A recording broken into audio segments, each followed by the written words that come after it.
안녕하세요. 사연에 빠지다의 DJ 민영입니다. 오늘도 두 가지 사연 준비되어 있는데요. 재미있게 들어주시고요. 구독과 좋아요 버튼도 눌러주세요. 그럼 오늘의 사연 바로 만나볼게요. 안녕하세요. 저는 이혼하고 하루하루 다시 태어난 기분으로 살고 있는 40대 돌싱녀입니다.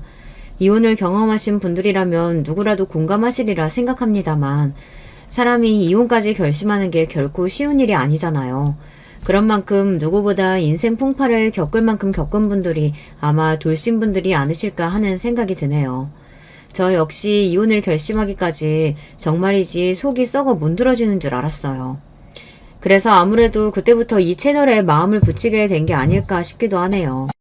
여기 사연을 보내시는 분들은 살면서 모진 일을 겪더라도 결국에는 슬기롭게 그 위기들을 다 이겨내고 성공하는 인생을 사시는 분들이니까요. 저도 여러분들 사연을 들으면서 얼마나 카타르시스를 느꼈는지 몰라요. 그래서 저는 망할 전 시댁 식구들 나락으로 보내고 강명 찾은 제 사연을 들려드릴까 해요. 저는 아들만 둘 있는 집에 막내 아들하고 결혼했어요. 결혼하기 전에 집에 하는 꼴을 보고 일찍 눈치를 챘어야 하는데 전 남편은 호구도 그런 호구가 따로 없었습니다. 전 남편은 거의 월급제로 제 본가에 갖다 바치고 있었어요. 데이트할 때 엄마한테 용돈을 받아야 한다는 전 남편 말에 얼마나 기함을 했는지 몰라요. 다 큰 성인이 집안에 빨대 꽂히는 줄도 모르고 월급 봉투채로 집에 뺏기고서는 제 여자친구한테 용돈 모자라서 데이트 못하겠다는 말을 하는 게 이게 말이 다 되는 일입니까? 하기야 저런 놈이 좋다고 결혼까지 한 제가 가장 말도 안 되는 인간이었겠네요. 어찌됐든 결혼 후에야 전 남편과 전 시댁 꼴을 제대로 알게 되었고 그 실체에 믿는 토끼에 발등 찍힌 꼴이 되었다 한들 이미 결혼했는데 이제 와 어쩌겠나 싶었어요. 곰곰이 생각해보면 결혼 전에 징조가 한두 개가 아니었는데 사랑에 눈멀었다는 이유로 그걸 깡그리 무시하고 그런 놈이랑 결혼했으니 제 발등 제가 찍은 거나 마찬가지다 싶었어요. 요새 결혼한 커플 중 한 커플은 이혼한다지만 그게 제 일이 되면 또 그렇게 쉬운 일이 아니잖아요. 저 역시 그때만 하더라도 이혼녀가 되는 게 시댁 식구들이랑 그 궁상을 떨며 사는 것보다 더 무섭게 느껴졌습니다. 그나마 다행인 게 결혼할 때 분가 약속만은 확실하게 받아뒀다는 점이에요. 처음에는 당연하게 제 부모랑 같이 살자는 말을 하는 전 남편 말에 기함을 했습니다. 우리 엄마랑 같이 살면 밥도 맛있게 잘해주실 거고 살림도 해주실 텐데 너도 좋지 않겠어? 지금 그걸 말이라고 해? 너한테야 밥 맛있게 해주고 살림해주는 엄마겠지. 나한테는 시어머니가 되실 텐데. 너 정말 내가 네 말대로 니네 엄마한테 밥 받아먹고 살림해달라고 하면 그건 또 싫을 거잖아. 너 보면 은근 역지사지가 안 되더라. 그러면 우리 엄마도 밥 맛있게 잘해주고 살림 잘해주니까 우리 엄마랑 같이 살자. 에이, 우리 엄마랑 장모님은 다르지. 그럼 나한테도 우리 엄마랑 시어머니는 다르지.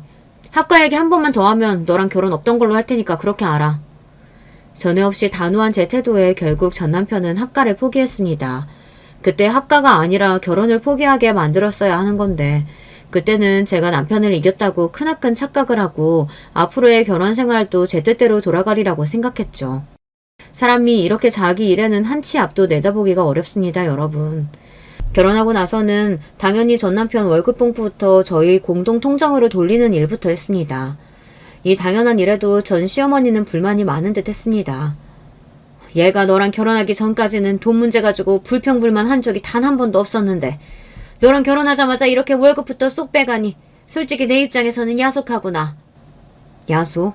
지금 이 상황에서 야속이 할 말입니까?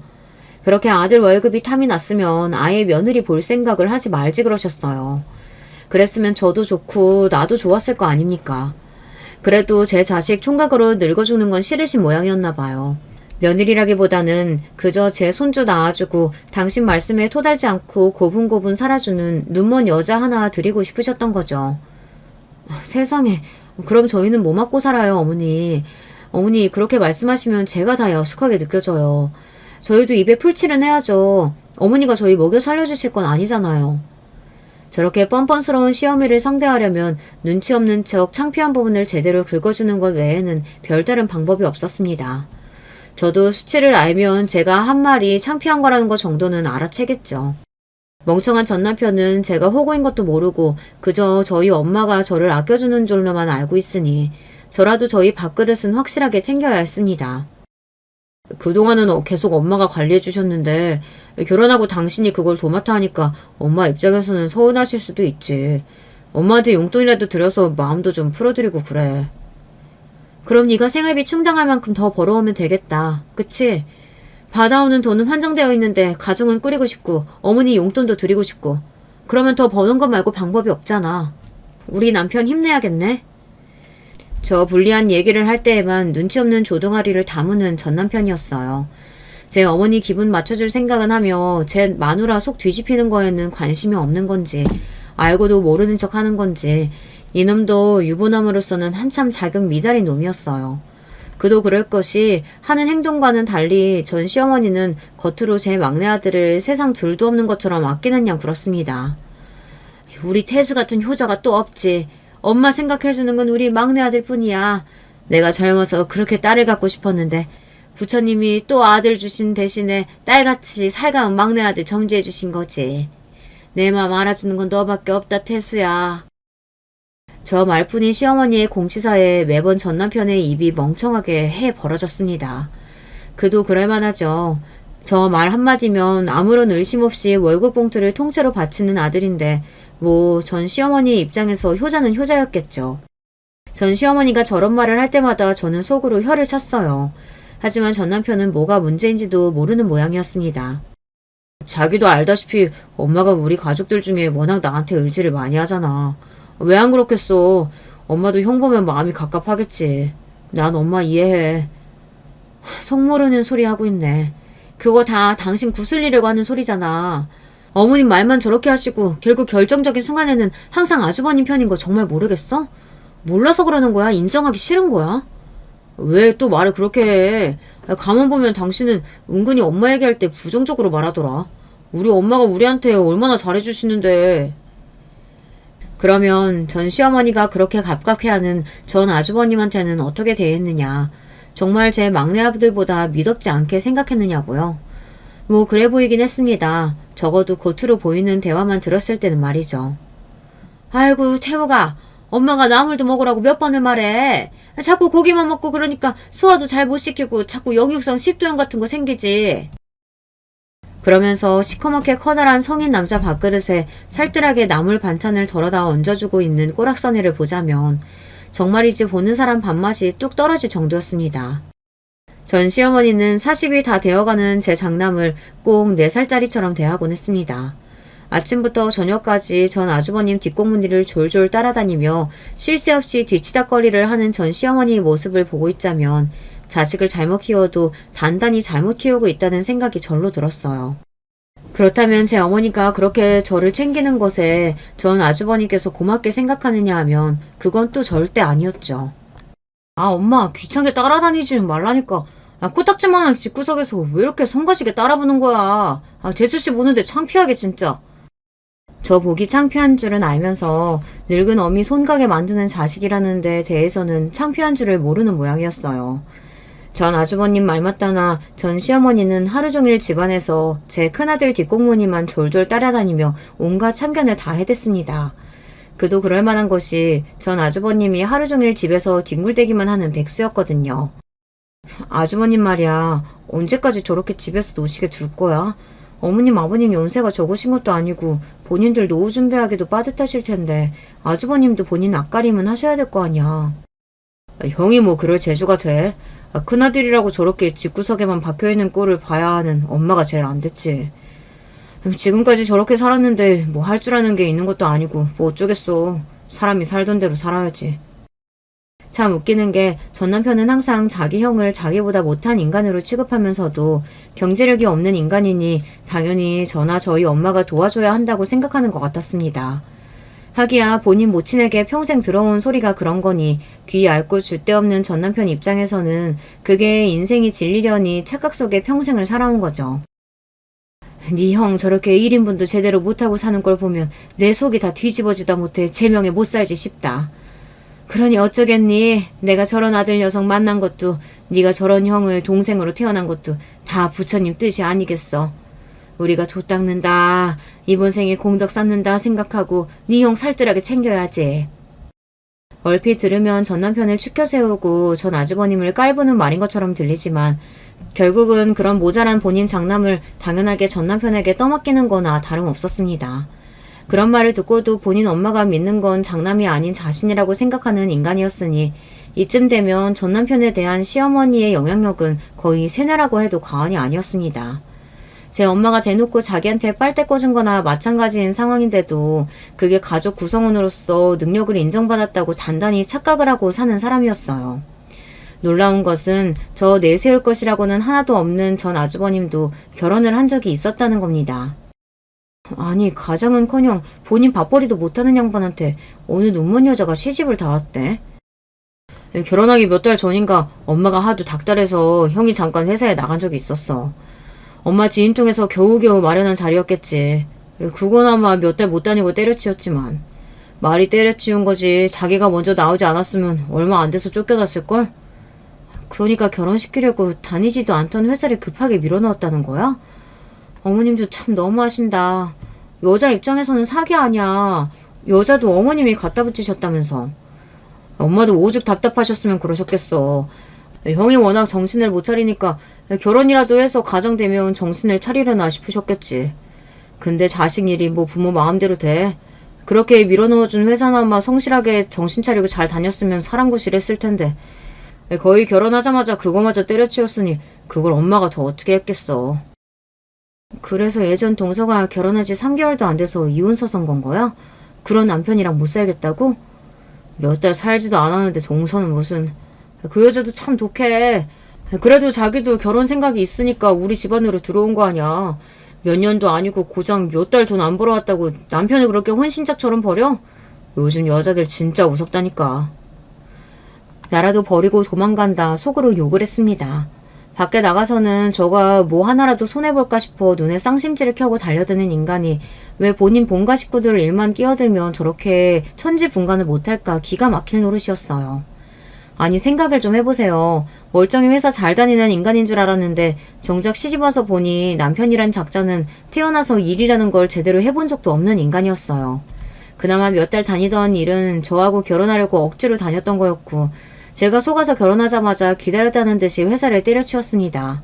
거기다가 시댁도 죄다 한통속이고 작정하고 자기를 속여서 결혼을 한 인간들인데 그런 인간들과 어떻게 가족으로 같이 삽니까?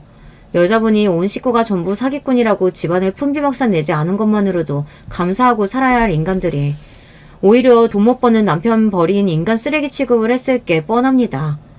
비록 잠깐의 눈속임으로 지뢰를 밟긴 했으나 그래도 현명하신 분인지 단기간에 빨리 이 집안을 벗어나셨구나 싶었어요. 얼굴 한번 본 적 없는 전 동서가 부디 이 거지 같은 집구석에서의 악몽 같았던 짧은 결혼 생활을 잊고 행복하게 사셨으면 하고 빌었습니다. 돈도 없는 양반이 결혼은 무슨 돈으로 했대? 무슨 돈은 거지는 아버지 어머니 주머니에서 나온 거지. 아이고 아버지 어머니 주머니 같은 소리 하고 있네. 그게 정말 전 시부모님 주머니에서 나왔겠습니까? 그간 전 남편이 살뜰히 갖다 바친 월급 주머니에서 나왔겠죠. 도대체 누가 누굴 한심하게 생각하는 거예요. 저 보기에 제 집구석에서 가장 한심한 인간은 전 시어머니도 아니고 전 아주버님도 아니고 전 남편이었어요. 그걸 본인만 모르고 살았죠. 생각해보니 전 남편에 대해 그렇게 생각하면서도 어떻게 이혼만은 피해야 한다며 용을 쓰던 제가 제일 한심한 인간이었을지도 모르겠습니다. 그럼 이혼은? 누가 들어도 아주버님이 유책 배우자인 상황인데 위자료 물어줘야 했을 거 아니야. 형이야 먹고 죽으려고 해도 돈 없다고 배째라고 드러눴지만 엄마 입장에서 형이 길바닥에 나앉게 생겼는데 그냥 두실 수 있었겠어? 결국 엄마가 해주셨지 뭐. 네 돈이다 네 돈. 이야기를 들으면 들을수록 빨대가 꼽혀도 제대로 꼽혔구나 싶었어요. 제 못난 형 결혼도 시켜줘 이혼도 시켜줘. 그렇게 뜯겨놓고도 형은 못난 자식이고 저는 부모가 의지할 수 있는 잘난 자식이라고 철석같이 믿고 있는 꼴을 보면 저 정도면 이제 자기 합리화에 가까운 거 아닐까 싶더라고요. 그렇게 짧은 결혼 생활과 거의 동시에 끝난 전 아주버님의 짧은 경제활동은 그 이후로 쭉 멈춰져 있었습니다. 저 같으면 그 나이 먹도록 부모 집에 얹혀 살면서 돈 한 푼 없이 빌빌대고 있으면 민망하고 자존심이 상해서라도 알바 자리라도 알아봤을 것 같은데 전 아주버님은 꼭 수치심이라고는 없는 사람 같았어요. 한 번은 저한테 대놓고 이런 소리까지 하더라니까요. 재수씨 보기에는 저 사는 게 한심해 보일지도 모르겠지만 저도 저 나름대로의 고충이 있습니다. 아니, 저희 엄마 얼마나 별나게 구시는지 재수지도 아시죠? 사람을 아침부터 저녁까지 졸졸 쫓아다니면서 못사게 구는데 그걸 어느 누가 감당합니까? 제가 아니라 태수한테도 그랬다고 생각해보세요. 그놈 그거 한 달도 안 돼서 그냥 미쳐버렸을 거예요. 나나 되니까 여태까지 엄마 유난을 이만큼이나 버틴 거죠. 그렇다고 제가 힘이 들지 않는 건 아니지만요. 어떻게 보면 다른 식구들이 나한테 고마워해야 돼. 본인이 그렇게 산다고 생각해봐. 나한테 푸니까 그나마 다른 사람들은 멀쩡하게 살 수 있는 거예요. 어린 재수복이 겸연쩍어 하는 소리가 아니라 그게 정말 진실이라고 철석같이 믿고 하는 얘기인 것 같았어요. 그러니까 저 논리대로라면 본인이 감당해주지 않으면 식구 중 누구라도 본인 꼴을 대신 당해서 일상생활을 할 수 없었을 테니 자신이 가족들에게 받는 건 마치 정당한 보상이라도 되는 듯한 말이었어요. 이게 도대체 무슨 궤변입니까? 그렇게 집에서 제 모친에게 시달리기 싫으면 나가서 일을 하면 되잖아요.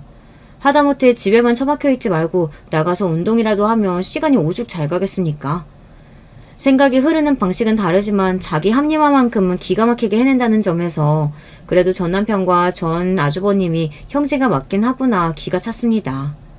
그즘 전 남편이 다니던 회사가 갑작스럽게 경영위기를 맞이해 때 아닌 정리해고 바람이 불었습니다. 남편은 정리해고 대상은 아니었으나 회사에서는 정리해고뿐만이 아니라 명예퇴직 신청도 받고 있었어요. 그 대상에는 전 남편도 포함이 되어 있었죠. 어떻게든 전 남편이 회사에 붙어있길 바라던 저의 마음이 조마조마했어요.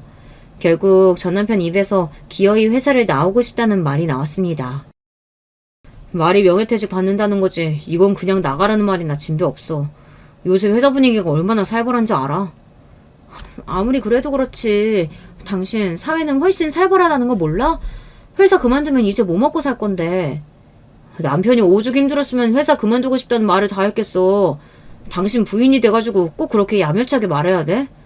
아, 이 사람이 얼마나 힘들었으면 그랬을까. 좀 공감해주고 위로는 못해줄 망정. 내가 돈 벌어오는 기계도 아니고. 돈 벌어오는 기계였으면 돈을 꼴랑 그것밖에 못 벌어왔겠습니까.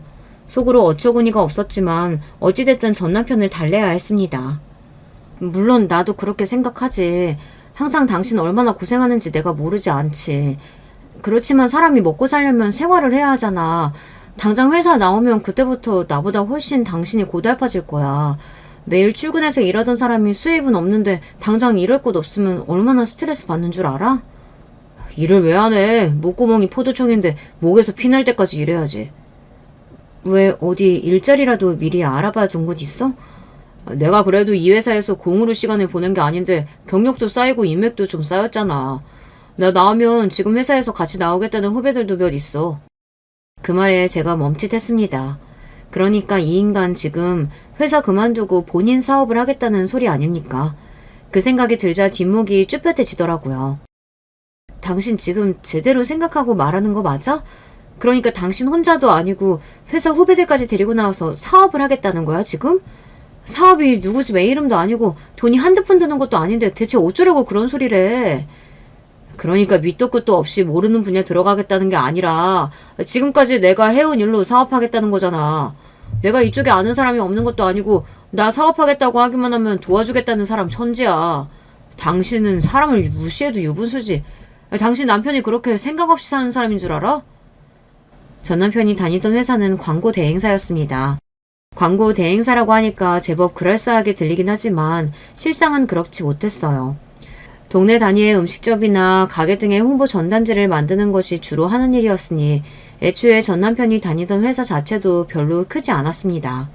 그런데 그 크지도 않은 회사에서 독립해 나와서 회사를 차리겠다니 제가 그쪽에 대해 전 남편보다 아는 게 적은 건 사실이지만 그런 업체들이 이미 포화 상태라는 것쯤은 알고 있었습니다. 시장에 대한 파악이 전문가가 아닌 저보다도 안 되어 있는 사람인데 저 사람이 무슨 사업을 하나 싶어 기가 막혔습니다. 당신이 디자이너에게라도 하면 내가 그나마 생각이라도 해보겠어. 그런데 당신 영업직이잖아. 그러면 직원으로 디자이너도 뽑아야 하고 당신 영업될 때 사무일 볼 사무보조도 필요하고 고용해야 할 직원이 몇 명인데 당장 당신 밥벌이도 할 수 있을지 모를 판에 그 직원들 월급은 다 어떻게 주려고. 아니 다 떠나서 당신 사업할 돈이 어디 있는데 뭐 나 모르게 꿍쳐둔 쌈짓돈이라도 있어? 제 알량한 자존심 내세우며 빡빡 우기던 전 남편 말이 뚝 끊겼습니다. 그러면 그렇지. 제 놈한테 그럴 돈이 어디 있겠습니까? 그걸 뻔히 알면서 저 입을 다물게 하려고 일부러 꺼낸 말이었어요. 그런데 전 남편이 생각지도 못한 말을 꺼내더군요. 당신 결혼 전에 장인어른이 유산 땡겨주신 거 있잖아. 그거 일단 사업 출자금으로 쓰면 되지 않겠어?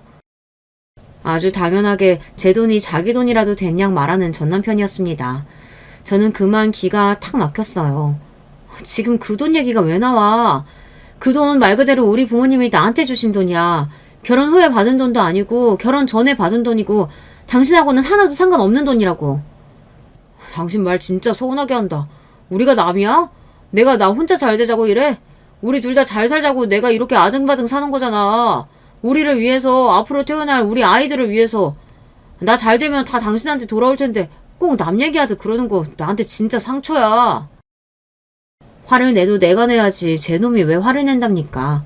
그 말을 끝으로 전 남편은 정말 며칠 동안 저한테 말도 한마디 안 걸더라고요.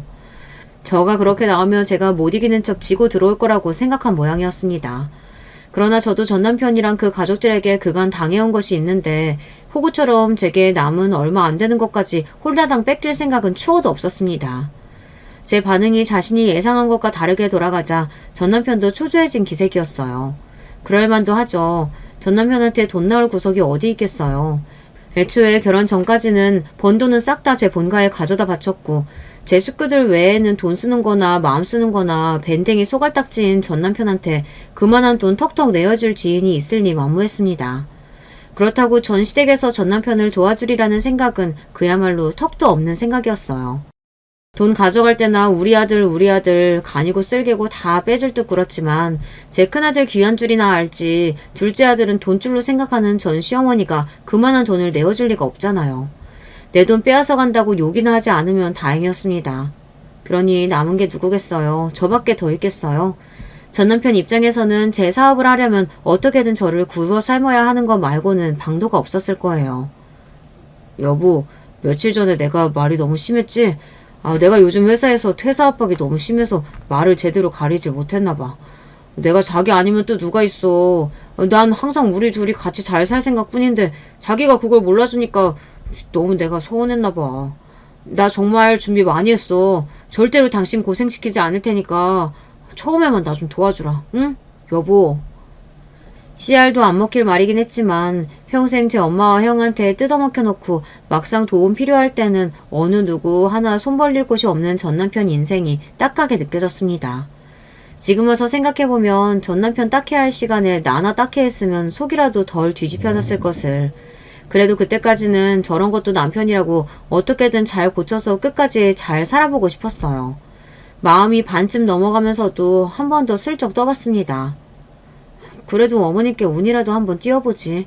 그간 당신이 집에다 해준 게 얼만데 어머님도 아예 모르는 척 하시면 안 되는 거 아니야? 그게 다 언제적 돈인데. 나 결혼하고 나서는 다 당신이 관리했잖아. 그간 형 앞으로 들어간 돈도 적지 않은데 본인들 노후 준비나 제대로 하셨으면 다행이지. 들으나 마나한 소리에 한숨이 푹 나왔습니다. 취직해서 10년 넘게 일하고도 손에 쥔 게 아무것도 없어 마누라한테 아쉬운 소리나 하는 남편이라니요.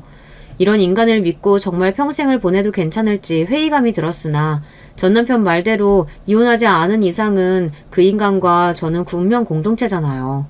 결국 저는 내키지 않는 마음으로 전 남편에게 회사를 창업할 사무실을 하나 얻어주었어요. 여보, 정말 고마워. 진짜 자기밖에 없어. 지금은 사무실 한 칸에서 시작하지만 나 이거 정말 크게 키워서 당신한테 꼭 사모님 소리 듣게 해줄 거야. 고마워요, 여보. 택도 없는 소리라는 건 그 말을 들을 때에도 알고 있었으나 그럼에도 좋아서 날뛰는 전 남편을 보니 기분은 나쁘지 않았습니다. 잘 되는 것까지는 바라지도 않을 테니 부디 말아먹지만 말아라 속으로 빌면서 말이죠. 너한테 이런 데 얻어줄 돈이 다 있는지 몰랐네. 우리 아들이 복도 많구나. 우리 태욱이도 이렇게 사무실 턱 내어줄 여자 하나 만나 살면 얼마나 좋을까. 아휴, 우리 딱 하나 아들.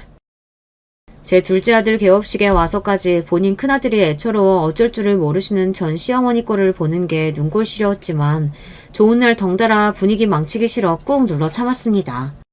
그간 저가 쪽쪽 빨아먹은 아들님이 사무실을 오픈한다는데 화환도 아까워서 작은 꽃다발로 퉁치려드는 전 시어머니를 보며 같은 손가락인데 왜 저 사람만 저리도 안 아픈 손가락인 건지 다시금 짠해졌어요. 그러고 나서 한동안은 회사 자리 잡느라 눈꽃을 새 없이 바빠진 전 남편은 얼굴 보기도 힘들어졌습니다. 처음 사업한다고 했을 때는 저 철딱선이 없는 인간을 도대체 어찌해야 하나 한숨이 나올 지경이었는데, 그래도 저도 회사까지 그만두고 제 사업을 시작할 때 저 나름대로는 다부진 각오를 한 모양이었어요. 자정이 다 되어서야 집에 돌아오는 전 남편 얼굴은 하루가 다르게 말라가고 있었어요. 처음엔 웬 되도 않는 사업을 한답시고 내 속을 이리 뒤집나 싶어 신경도 쓰지 않으려 했지만 정이라는 게 참 무섭고 더럽습니다. 사람이 그렇게 고생하는 꼴을 보니 저러다 쓰러지는 건 아닌가 싶어 이것저것 몸에 좋다는 보양식도 챙겨 먹이게 되더라고요. 저도 참 속도 없는 여자죠. 제 나름대로 전 남편 기력을 회복시키겠다고 무진 애를 썼으나 사업 스트레스에 잘 먹지도 못하는 전 남편은 나날이 말라갔어요. 거기다 무더운 계절이 찾아오면서 전 남편은 더더욱 입맛을 잃어갔죠. 보약이라도 한 첩 써야 하나 생각하고 있던 차에 시조모 제사가 다가와 간만에 시댁에 방문하게 되었습니다. 전 남편은 그날도 바빠서 저 혼자 참석하게 되었어요. 그렇게 허리도 못 펴고 실컷 제사 음식을 하고 제사가 끝나기를 기다려 온 가족 상을 다 봐주고 겨우 저도 한술 뜨렸는데 전 시어머니가 또 전 아주버님 얼굴을 쓰다듬고 있더라고요. 밥상머리에서 밥맛 떨어지게 또 저러고 있다 싶으면서도 저도 적응의 동물인지 이제는 그러려니 하고 숟가락을 입에 집어넣는데 전 시어머니가 그러더군요. 올해 더위가 유난해서 그런가? 애 얼굴이 너무 안 좋다. 그러니까 잠깐이라도 밖에 나가 햇볕도 좀 쏘이고 그러라니까. 더워 죽겠는데 나가긴 어딜 나가.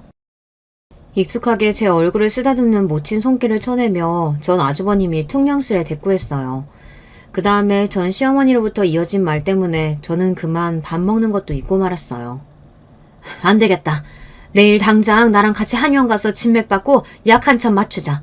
너 여름에 체력 떨어지는 거 우습게 생각하면 안 돼. 얼굴이 안 좋기는 무슨. 집에 뒤집어져서 해주는 밥 편히 받아먹으며 잘 움직이지도 않아서 못 본 새 살이 더 찐 전 아주버님이었어요. 보약은커녕 지금 들고 있는 밥숟가락도 뺐고 당장 체육관에 보내도 모자랄 지경이었습니다. 그런데 제 전 남편은 어떤가요? 당장 제 둘째 아들은 사업 한번 살려보겠다고 이 시간까지 제사밥도 못 얻어먹으러 오는 판이었습니다. 저 소리를 듣는데 제가 다 서러워서 가슴속에서 뭔가가 울컥 올라오는 기분이더라고요. 저는 숟가락을 탁 내려놓고는 전 시어머니에게 말했습니다. 어머니, 정말 해도 해도 너무하시네요. 태주 씨는 아직 퇴근도 못해서 여기 밥 먹으러도 못 왔어요. 요즘 그 사람 살이 얼마나 빠졌는지 아세요? 보기 딱할 정도예요. 제가 몸에 좋다는 거 아무리 챙겨 먹어도 얼굴이 돌아오질 않아요. 몇 년 같이 산 저도 이렇게 사람이 짠한데 어머니 막내 아들은 안 불쌍하세요? 제가 답지 않게 소리를 버럭 지르자 시댁 식구들이 전부 놀라서 쳐다보더군요. 늘 방관하는 입장이었던 전 시아버지도 며느리 타박에 창피했던지 평소와 달리 말을 못했습니다. 그래, 그 새아가 듣는데 너무 태우기 편만 들고 그러지 말어. 태수도 우리 귀한 아들인데 새아가가 들으면 얼마나 마음이 안 좋겠어? 아니, 당연히 나한테야 둘 다 귀한 아들이지. 그치만 태수는 네 말 맞다나 이렇게 저를 챙겨주고 살 빠진다고 보양식 해다 바치는 부인도 있잖니. 근데 얘한테는 나 말고 누가 또 있어. 그래서 내가 그러는 거지. 내가 얘 더 예뻐하고 우리 태수 안 예뻐해서 그러는 거 절대 아니다. 너 그거 정말 오해하면 안 돼? 오해는 무슨. 황급하게 제게 변명을 하면서도 끝까지 전 남편에게 보약 한 첩 쥐어주겠다는 말은 하지 않는 전 시어머니였습니다. 그런 전 시어머니의 태도에 저는 빈정이 상할 대로 상해서 밥도 더 먹지 못하고 그만 집으로 돌아와 버렸어요. 제사를 마치고도 저보다 더 늦게 돌아온 전 남편이 그렇게 불쌍해 보일 수가 없었습니다. 본가는 잘 다녀왔어? 몰라. 제 큰아들만 아는 양반들 뭘 잘 보고 왔겠어. 속이 상해서 불어 더 삐딱하게 굳는 저를 보며 전 남편이 타박했습니다. 당신 진짜 그러지 말라니까. 노인네리들이 오죽이나 마음 둘 곳이 없으면 그러겠어. 당신이 우리 집 하나뿐인 며느리인데 그럴수록 더 기분 맞춰드려야지. 그래봤자 결국 엄마가 믿는 건 나 하나뿐이야. 불쌍하게 생각했던 마음이 싹 가시는 소리였습니다.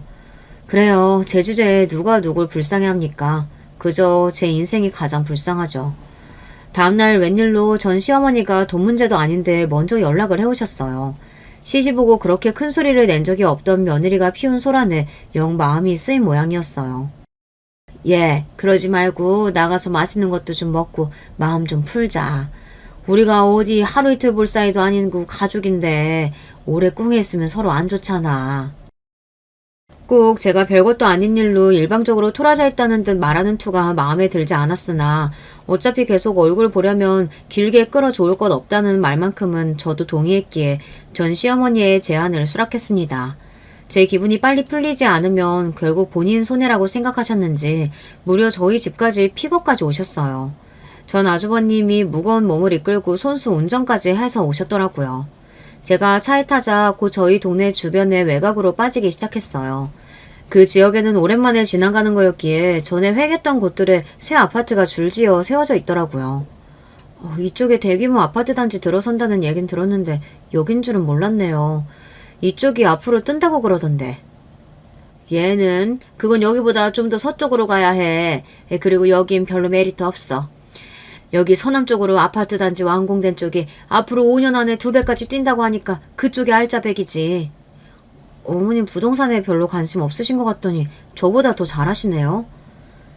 아파트 정보 알아봤자 배만 아프지 먹고 죽어도 쓸 돈도 없으니 해당 사항이 없다며 제 앞에서 늘 노래를 부르듯 하던 전 시어머니였기에 저도 모르게 한 말이었습니다. 하기야 둘째 아들 등골을 쪽쪽 빨아 연명한 집안에서 쓸 일이 없는 정보가 맞기는 했죠. 그런데 무심코 한 말에 전 시어머니가 눈에 띄게 당황하더군요. 뭔가 감이 좋지 않았습니다. 왜요? 이제 부동산에 관심이 좀 생기셨어요? 얘는 관심은 무슨 내가 그런 거 안다고 뭐 쓸 데가 있는 것도 아니고 그냥 주변 여자들이 하는 소리나 좀 주워들은 거지 뭐. 황급히 말을 얼버무리는 꼴이 또 무슨 작당을 하고 있나 싶었으나 가뜩이나 분란을 일으켜 만든 자리인데 거기에 피곤한 일을 더 얹고 싶지 않아 그만 입을 다물었습니다. 그때 좀 더 추궁을 했더라면 그렇게 세게 뒤통수 맞는 일은 없었을까 싶긴 하지만 뭐 결과가 크게 달라지지 않았을 것 같기도 합니다. 그렇게 먹는 둥 마는 둥 하는 식사 자리를 대충 마무리하고 감정의 골을 해결하지 못한 채 일단 겉으로만 감정을 수습한 것처럼 보였습니다. 그 와중에도 전 남편은 여러 사업을 일으켜보겠다고 제 딴엔 갖은 용을 썼어요. 하지만 결과는 영 신통치 못했어요. 애초에 진짜 레드오션인 분야 아닙니까? 그런 분야에 신성기업으로 뛰어들었다면 물량 공세라도 해야 승산이 있을 텐데 저희가 그럴 돈은 또 어디 있나요? 사실 예정된 수순이긴 했습니다만 그걸 어떻게든 살려보겠다고 애쓰는 전 남편이 딱해 보였죠. 그런데 5년 만에 일찍 들어온 전 남편이 생각지도 못한 소리를 꺼냈습니다. 당신 우리 부모님이랑 같이 사는 거 어떻게 생각해? 그게 무슨 소리야? 나랑 결혼할 때 약속했던 거 잊었어? 너무 그렇게 화만 내지 말고. 화를 내는 게 아니라 당신 하는 말이 너무 황당하니까 그렇지. 애초에 나랑 결혼하면서 약속한 거 중에 지켜진 게 그거 달랑 하나인데 그걸 걸고 넘어지니 내가 흥분을 안 하게 생겼어? 그리고 아주버님이랑 잘 지내고 계신데 갑자기 무슨 합가 얘기야. 그 말에 대번 전 남편 표정이 부르퉁해졌습니다. 그러니까 말이야. 형은 이때까지 부모님이랑 실컷 살았잖아. 나도 자식인데 부모님 정 좀 받으면서 좀 편하게 살 수도 있는 거 아니야? 제 놈만 편하게 받는 제 부모님 정이겠죠. 한동안 불쌍하게 굴어서 잊고 있었는데 원래 이렇게 제 속을 뒤집는 놈이었습니다. 안 돼. 난 분명히 말했어. 절대 안 돼. 더 이야기를 들어보지도 않고 안방문을 쾅 닫고 들어갔습니다. 누가 말려 죽일 일 있습니까? 지금 이렇게 떨어져 사는데도 화병 안 걸리는 게 용할 지경이었어요. 다시 한번 저런 개소리 짓거렸다가는 정말로 가만두지 않으리라 결심했습니다. 그렇게 냉전 속에서 며칠이 더 지나고 저는 시댁 행사 때문에 내키지 않는 발걸음을 하게 되었어요. 얼마 전 제사 때의 분란에 며칠 전 전 남편의 턱도 없는 소리까지 시댁에 가고 싶지 않은 마음이 만만이었으나 제가 그 집 며느리인 이상 할 도리는 해야 했죠. 그렇게 조금이라도 늦게 가고 싶어 느릿느릿 걷고 있는데 시댁 근처에 전 시어머니와 친분이 있는 부동산 사장님이 저를 알아보시고는 아른 체를 하셨어요. 아이고 새댁 시댁 가나 보네. 얘기한 부동산 대장은 잘 정리했으니까 어머님께도 그렇게 전해줘요. 부동산 대장이요? 무슨 부동산 대장 말씀이세요? 왜? 그대 큰아들 앞으로 넘겨달라고 했던 거 있잖아요. 그거 다 마무리했으니 조만간 서류 가지러 오라고. 이게 도대체 무슨 말입니까? 먹고 죽으려도 없다는 소리를 입에 달고 사는 시댁인데 무슨 부동산이 있고 또 그걸 누구 앞으로 넘긴다는 거예요. 그 소리를 듣는데 온갖 불길한 가정이 저를 덮쳐오는 것 같아 숨이 턱 막히는 것 같았어요. 그 집에 그간 돈 나올 구석이라곤 전 남편뿐이었는데 결혼 후에는 월급은 제가 다 관리했다 해도 저 모르게 상여금이나 보너스 같은 건 여전히 시댁에 가져다 날랐을 걸 알면서도 모른 척 해줬던 저였습니다. 그 집에 뭔가 꿈쳐둔 게 있다면 출처는 제 남편이라는 소리입니다. 뒤늦게 아차 싶어 저를 막아서는 부동산 사장님을 뒤로하고 저는 시댁 대문을 쳐부술 기세로 시댁에 쳐들어갔습니다. 너 할 일이 얼마나 많은데 이제야 와? 어머님, 아주버님한테 부동산 넘기셨다는 말 도대체 무슨 말이에요? 날카롭게 따져보는 제 목소리에 시댁 식구들이 일제히 굳어버렸습니다. 전 시아버지는 늘 그렇듯 자리를 피하고 전 아주버님도 제 눈총을 슬쩍 피하더군요. 그럼 남은 사람은 전 시어머니 뿐이죠. 너 그 얘기 어디서 들었어? 이 입산 옆에 내가 애한테 아파트 해준 거 그걸 너한테 홀라당 풀었어? 그러니까 제 큰아들한테 부동산을 넘긴 건 맞다는 소리였습니다. 저는 사람이 혈압이 치솟으면 정말 정신이 혼미해진다는 걸 그때 처음 알았어요. 어머니, 정말 해도 너무한 거 아니세요? 그동안 그 사람이 이 집에 어떻게 했는데요? 그렇게 저희한테는 돈 없다고 뭐 하나 안 베풀고 하시더니 그걸 홀랑 다 아주머님을 주세요? 누군 죽도록 일해서 주기만 하고 누군 평생 받기만 해요? 같은 자식인데 어떻게 이렇게 대접이 다를 수가 있어요? 예, 그렇게 흥부만 하지 말고 너희끼리 도도 사업도 하고 잘하고 잘 살잖니. 근데 쟤는 이제 와서 어디 취직도 못하고 어떻게 할 거야. 너 정말 그렇게만 생각할 일 아니야. 우리가 다 늙어서 이제 제 책임 못 지겠다고 너희한테 떠넘기면 어쩌려고. 그걸 우리가 너희 생각해서 제 살 길 만들어준 건데 그렇게 이야기하면 안 되지. 정말 이제 돌아버릴 지경이었습니다. 이젠 제 큰아들 저희 부부한테 떠넘긴다는 협박까지 하니까. 사람이 선을 넘어도 정도가 있지 이건 정말 해도 너무하잖아요. 어머님, 어떻게 그런 말씀을 하실 수가 있어요? 우리도 우리 입장에선 전 재산 걸고 너희의 앞길 정리해준 거야. 고맙게 생각해도 모자를 파네. 내가 우리 재산 어떻게 쓰는 것까지 너한테 허락받아야 하니? 밉살맞게 말하는 전 시어머니 때문에 꼭지가 도는 것 같았습니다.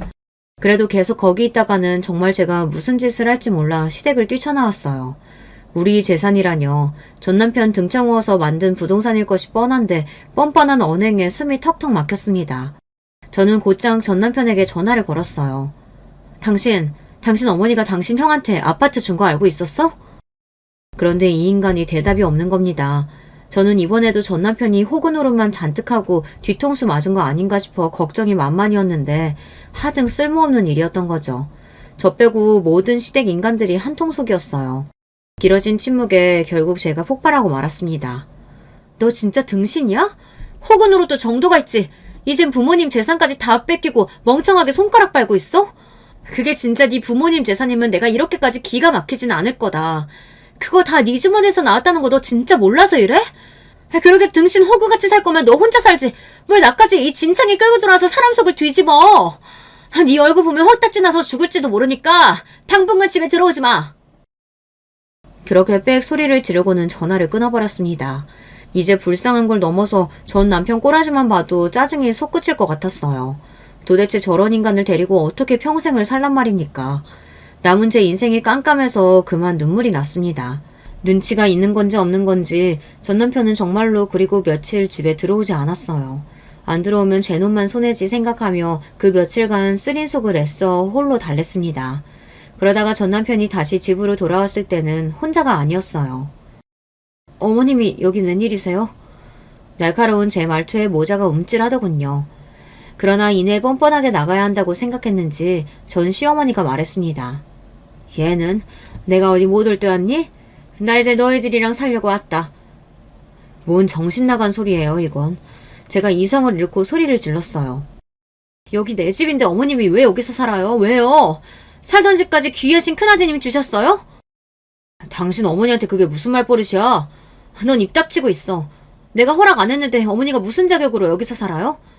내 아들이 허락했다. 내가 세상에서 제일 좋아하는 우리 둘째 아들이랑 같이 살겠다는데 무슨 혓바닥이 이렇게 길어? 제일 좋아하는 둘째 아들은 무슨. 당신한테 저 인간 돈 빨아먹을 호구로밖에 안 되는 거 내가 모를 줄 알아? 어디 나까지 호구 취급을 하고 있어. 둘 다 꼴도 보기 싫으니까 당장 내 집에서 나가. 이게 진짜? 순간 눈앞에 불이 번쩍하더니 제 목이 획 돌아갔습니다. 전 남편 놈이 그 씹어먹어도 모자랄 놈이 제 얼굴에 손을 댄 거였습니다. 그래도 저는 그간 제 집에서 물주 취급이나 당하는 제 놈이 안타깝다고 불쌍해했더니 처음부터 그놈한테는 제가 아니라 저 얌체 같은 시댁 식구들만이 가족이었던 거죠. 그 생각이 드니 도대체 그동안 제가 뭘 위해 이 지긋지긋한 결혼 생활을 지속한 건지 속에서 천불이 나 견딜 수가 없었어요. 당장 이 불을 끄지 않으면 그만 화르륵 타 죽을 것만 같았습니다. 저는 제가 무슨 짓을 하는지 자각도 하지 못한 채 욕실에서 호스를 끌어다 그 빌어먹을 두 모자에게 물줄기를 퍼부어댔어요. 나가! 둘 다 내 인생에서 꺼져버려! 너희들 때문에 내가 되는 일이 하나도 없어! 꼴도 보기 싫으니까 둘 다 나가서 죽어버려! 미친년처럼 물줄기를 휘두르는 제 꼴에 놀라 두 모자가 허겁지겁 집 밖으로 피신했습니다. 그때를 놓치지 않고 저는 현관문을 쾅 닫아버렸어요. 그러고는 그 자리에 퍼질러 앉아 집이 떠나가도록 엉엉 오열하기 시작했어요. 본능적으로 이 결혼이 결국 깨져버렸다는 것을 실감했습니다. 그 두 인간들에게 이런 꼴까지 당했는데 더는 이혼이 무섭지 않았습니다. 그동안에야 어떻게든 가정을 지켜보겠다고 못 볼 꼴 참아낸 거지 이혼을 결심한 마당에 제가 못할 짓은 세상에 아무것도 없었어요. 저는 당장 전 남편 놈의 회사 사무실을 전세부터 뺐습니다. 부동산 사장님이시죠? 저희 사무실 전세 급하게 뺄 일이 생겨서요. 길 맞추지 못한 건 저희 쪽에서 부담할 테니 최대한 빨리 부탁드려요. 들어오신다는 분 있으면 당장 내일이라도 뺄 수 있으니 연락 기다리겠습니다. 마침 공교롭게도 사무실 전세가 많이 부족할 시기였습니다. 부동산 사장님과 함께 사무실을 보러 온 사람을 갑작스레 맞이한 전 남편 놈이 혼비백산해서 집으로 달려왔어요. 이게 무슨 소리야? 사무실을 뺐다니. 저는 놈 말에 대꾸도 않고 준비한 이혼 서류를 놈 면상에 집어던졌습니다. 내 돈 내가 뺀다는데 네 놈이 무슨 상관이야. 너같이 천지국만 못하는 호구놈이랑은 단 하루도 살아줄 생각 없으니까 이혼 서류에 사인이나 해서 보내. 저가 유책 배우자로 표기된 서류를 보고 놈 눈이 뒤집어졌습니다. 누구 맘대로 이혼이야. 그리고 왜 이 집이 네 앞으로 되어 있어? 왜긴 왜야. 네가 대도하는 사업한답시고 이 집에 그나마 절반 넣어둔 돈 나한테 현금으로 받아갔잖아. 공증까지 받아놓고. 네 마누라 돈이니까 진짜 네 돈이라도 된 줄 알았어? 쟤 미친놈이 폈는다고 마누라 뺨까지 쳐놓고 그러고도 네 놈이 이혼 안 당할 줄 알았니? 네가 아주 나를 등신으로 봤구나. 네 모자 가고 진단서까지 끊어놨으니까 넌 가정폭력까지 행상한 유책 배우자야. 나 없으면 땡전 한 푼 없는 거지 주제에 감히 나한테 손찌검까지 해? 오늘 이후부터는 접근금지 신청도 할 테니까 네 면상 볼 일은 더는 없을 거다. 가서 네 어미 젖이나 먹어. 그러고는 곧장 인터폰을 들어 저 무례한 주거침입자를 쫓아내줄 것을 요청했습니다. 전 남편은 씩씩대면서도 곧 출동한 안전요원들에게 질질 끌려나갔어요. 그걸로 전 남편과는 완전히 끝이었어요. 워낙 이혼의 책임이 확실하기도 했고 저희 친정에서 그놈이 제게 손댄 걸 알 이후로는 완전히 놈과의 접촉을 막아버렸으니까요. 그렇게 놈은 찍소리도 못하고 집도 잃고 회사도 잃고 빈털터리가 된 채로 저에게 이혼당했습니다. 정말로 저들이 살던 집까지 처분해 큰아들 놈에게 주고 제 집으로 살러 들어올 작정이었던지 당장 살 곳이 없어진 전 시부모와 전 남편이 모텔을 전전한다는 소리를 들었을 때는 그런 깨소금 맛이 있을 수가 없었어요. 진짜 재밌는 게 뭔지 아세요? 제 부모한테 아파트까지 받은 귀하신 큰아드님이 제 부모 모시기 싫다고 새 아파트 문도 안 열어줬다는 거예요. 근처 사는 친구가 전 시어머니가 그 집 문 앞을 두드리고 생 난리가 아니었다는 소리를 듣는데 자식 새끼 한번 잘 키웠다 싶더군요. 그래서 그 모자란 전 아주버님이 그 집이나마 잘 지켜냈냐고요.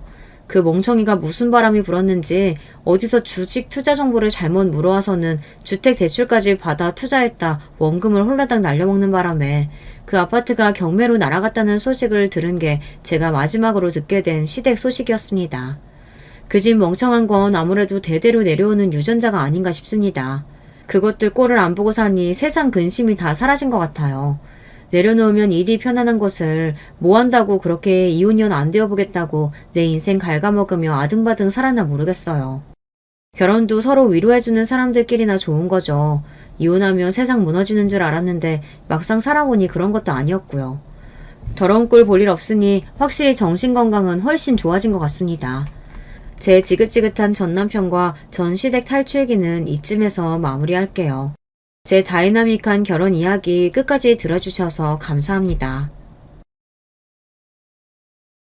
안녕하세요. 저는 지금 강원도에 살고 있는 노인네입니다. 어찌어찌 살다 보니 벌써 나이가 70을 훌쩍 넘게 먹었네요. 정말 한 거 없이 나이만 먹은 기분입니다. 얼마 전 개인적으로 정말 안 좋은, 하지만 나중에 화근을 제거한 듯한 일이 있었어서 한번 이야기를 해보고 싶었습니다. 제 나이가 된 분들은 아마 자식들이 가장 큰 걱정일 거예요. 누구나 그렇죠. 다 내 속으로 낳은 자식이라지만 절대 다 같은 자식이 아니랍니다. 어떤 애는 정말 내 생각만 하면서 어떻게든 잘 모시려고 하고, 어떤 애는 내 돈을 긁어갈 생각만 하죠. 아니, 돈만 긁어가면 다행이게요. 부모를 아예 갖다 버리려고 들기도 하잖아요. 지금 생각해도 화가 나면서 서글퍼지기도 하는 일입니다. 저는 20 남짓 아주 예쁘던 시절에 결혼해서 아들을 둘 낳았어요. 3살 터울이었는데 둘 다 지금은 나이가 많죠. 그중 장남은 애가 정말 착했어요. 원래 공부도 아주 잘하고 굉장히 영리한 애였는데 저희가 사정이 아주 어려워서 공부를 길게 못 시켜서 한이 되었던 아이였죠. 저희 신랑이 둘째 애를 낳고서 겨우 1년도 되지 않아서 세상을 떠났거든요. 신랑은 저보다 겨우 4살 많았는데 정말 너무 아까운 나이에 가버린 거였죠. 원래 배 타는 어부였는데 그날도 고기 잡으러 배 띄었다가 풍랑에 휘말려서 돌아오지 못했어요. 정말 그때 생각하면 얼마나 울었는지 아마 상상도 못하실 거예요. 어촌에서 사는 가난한 과부가 애들 둘 데리고 어떻게 살았겠어요. 삿바네질하고 나물 캐서 장에 내다 팔고 마을 인정에 기대서 밥 얻어먹으면서 살았죠. 그 당시에 강원도 어촌은 여러분이 생각하시는 것보다 상상 이상으로 힘들었어요. 지금 도시에서 사는 분들은 절대 알기 힘든 종류의 궁핍함이 있었죠. 그래도 아이들은 꼭 학교에 보내서 나중에 출세시키겠다고 그 고생을 전부 다 했답니다. 전기도 안 들어와서 낮에 바느질거리를 붙잡고 있다가 해가 내려가면 촛불 하나 켜고서 그 밑에서 바느질을 했어요. 손톱 밑이 바늘에 하도 찔려서 별로 아프지도 않을 지경이었죠. 배 굽는 것도 예사였고요. 그래도 애들 밥은 굶기지 않으려고 이웃집에서 밥 얻어가지고 오면 한 공기 반 되는 것을 애들을 반갈라 주었어요. 그럼 장남은 꼭 저한테 물었죠. 엄마는 안 드세요? 제가 먹을 밥은 없었지만 애가 그렇게 속 깊게 물어주는 것이 정말 어찌나 고맙던지, 그 애가 아니면 저를 생각해주는 사람이라곤 없던 시절이었으니까요. 걔가 그렇게 물을 때마다 저는 일부러 배부르다고, 엄마는 밖에서 먹고 왔다고 애를 안심시키면서 얼른 더 먹으라고 말을 했어요. 큰아들은 석연치 않은 얼굴을 할 때가 많았지만 그래도 알겠다면서 고개를 끄덕이면서 먹고는 했죠. 하지만 항상 밥 2술 정도를 공기에 남겨두고서 배부르다면서 물러났고요. 저한테 먹으라는 거였어요. 그런데 둘째 아들은 어땠는지 아시나요? 물론 막 클 때였기 때문에 어린애가 얼마나 배고팠을지는 알아요. 하지만 둘째 아들은 형이 밥 2술을 남기면 눈치도 보지 않고 달려들어서 밥 공기를 가져가 싹싹 긁어먹어 버렸죠. 항상 둘째가 배고파 있기 때문에 밥을 조금 더 덜어줬는데도 만족하는 법이 없었어요. 너 엄마 드셔 하는데 왜 네가 먹어? 큰아들은 그럴 때마다 작은아들을 혼냈지만 작은아들은 별로 신경도 쓰지 않고 제 뒤로 와서 숨고는 했죠. 사실 저라고 왜 배가 안 고프겠어요. 게다가 큰아들이 저한테 신경 써주는 것 그 자체가 얼마나 고마운지 잘 알기 때문에 큰아들이 화내는 것도 이해할 수 있었죠. 하지만 그렇다고 해도 작은아들이 그 성장기에 배를 골무며 자라나는 게 전적으로 제 탓이었기 때문에 애한테 화를 낼 수는 없었어요. 그래서 항상 큰아들을 말리면서 작은아들을 제 뒤로 숨기고서 괜찮다고 다독여줬죠. 그럴 때마다 작은아들은 제 뒤에서 큰아들한테 꿀밥 먹은 것을 서러워하고는 했어요. 사실 지금 와서 생각해도 이해는 할 수 있어요. 작은아들이라고 해서 어릴 때부터 특별히 욕심이 많은 건 아니었거든요. 다만 식탐이 좀 많았고 애가 성격이 약간 모자란 정도였어요. 그것도 큰아들에 비해서 그랬던 거지 보통 평범한 남자애들 같았거든요. 활발하고 잘 먹고 적당히 욕심 부리고 그래서 작은아들을 탓할 수도 없었던 시절이었죠. 그래도 우리 아들들은 잘 자라나서 제 기대를 저버리지 않고 자기 몫을 하는 성인으로 자라줬어요. 큰아들은 아버지를 닮아서 그런지 바다를 좋아했고 10대 때부터 열심히 동네 선장님한테 일을 배우러 다니더니 결국 어부가 되었거든요. 나중에는 선주가 되고 싶다면서 돈 열심히 모아서 배 살 거라고요. 작은 아들은 도시로 나가서 살고 싶다고 하더니만 나이 20에 고등학교 졸업하자마자 서울 근방으로 나가서 작은 회사에 입사했어요. 엄마인 저로서는 사실 작은 아들의 선택이 더 마음에 들었죠. 어부는 제가 너무 잘 알다시피 고생도 심하고 너무 위험하기도 했어요. 그것 때문에 큰아들하고 싸우기도 정말 많이 싸웠답니다. 너희 아버지도 어부일 하다가 돌아가셨는데 왜 그 길을 또 가고 싶어 하냐고요. 그런데 그렇게 말 잘 듣고 착하던 큰아들이 그 문제에 있어서는 제 말을 안 들어주더라고요. 얼마나 속이 상했는지 몰라요. 엄마는 정말 사랑하고 극진히 모시고 싶지만 그래도 자기 인생은 자기가 하고 싶은 일 하면서 살고 싶다나요? 왜 하필 그게 어부 일이냐고 물었지만 바다가 좋대요. 제 아버지도 일이 없어도 항상 바다 나가서 바라보는 게 버릇이었는데 아마 피는 못 속이나 보다 싶었어요. 애가 뭐 기억도 하기 전에 남편이 죽었는데도 말이에요. 그래도 아들들이 돈을 벌면서 자리를 잡고 나니까 조금 상황이 나아졌어요. 작은 아들은 도시에서 사느라고 쪼들려서 집에 돈을 보내지는 못했지만 그래도 생활비나 용돈을 달라고는 안 해서 그것만으로도 조금 여유가 생겼었죠. 큰아들은 배를 타면서 선장님한테 돈을 받았는데 작은 배이긴 했지만 그래도 선장님이 워낙 너그러우신 분이라서 돈이 부족하지 않게 주고는 해주셨어요. 얼마나 고맙던지요. 엄마, 이제는 좀 쉬세요. 제가 버는 돈만으로도 우리 식구 밥은 먹고 살 수 있잖아요. 면목이 없어서 어쩌니. 엄마, 여기저기 너무 아픈 곳 많아서 이제 좀 쉬셔야죠. 큰아들은 안타까운 얼굴을 하고서 그렇게 말하고는 했어요. 사실 뭐 먹고는 살아도 그렇게까지 여유로운 것은 아니라서 제가 일을 그만두는 것은 조금 망설여지기는 했었죠. 너희들 장가도 보내려면 한 미천은 마련해둬야지. 어떻게 내가 일 그만하고 쉴 수가 있겠니? 마음이 불편하지. 제가 그렇게 말하면서 웃으니까 큰아들이 그러대요. 엄마, 괜찮아요. 전 결혼 안 할 거니까요. 결혼을 안 해? 무슨 소리는 그게? 전 그냥 평생 엄마 모시고 살 거예요. 그게 좋아요. 20 조금 넘은 큰아들이 그런 소리를 하는데 제가 억장이 다 무너지더군요.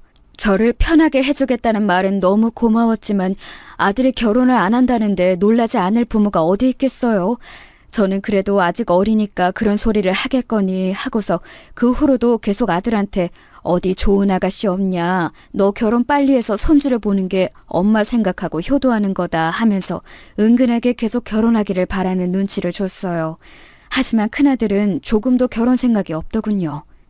반대로 작은 아들은 결혼을 하려고 아주 젊을 때부터 성화였어요. 작은 아들은 고등학교 졸업하자마자 수도권으로 나가서 회사에 다녔는데 어느 날인가 주말에 집에 오더니 거기 격리인지 뭔지 하는 아가씨하고 결혼하고 싶다고 하더군요. 애가 뭐 20 중반만 되었어도 그래 알아서 하겠지 하고 기쁘게 보내줄 수 있었을 것 같아요. 그런데 당시 작은 아들은 겨우 22이었거든요. 아직 군대도 가기 전이었는데 갑자기 결혼을 하겠다고 말을 꺼내니까 말이에요. 무슨 소리냐? 너 아직 군대도 안 다녀왔지 않느냐? 제가 꾸지람을 했지만 작은 아들은 그런 문제에 되게 고집이 셌거든요. 애 자체는 밝고 명랑한데 좀 고집이 세고 자기가 하려고 하면 꼭 해야 하는 게 문제인 애였어요. 하지만 역시 군대 다녀와서 결혼을 해도 하라고 제가 애원을 한 끝에 작은 아들은 곧 군대를 다녀와서 3년 뒤에 결혼을 했죠. 사실 며느리감이 마음에 들지는 않았어요. 별로 얌전한 아이가 아니더라고요. 그래도 작은 아들이 군대 다녀오는 3년 동안 얌전하게 기다려줬기 때문에 고맙기는 했는데 처음 저희 집에 방문했을 때 태도가 그렇게 좋지는 않았어요.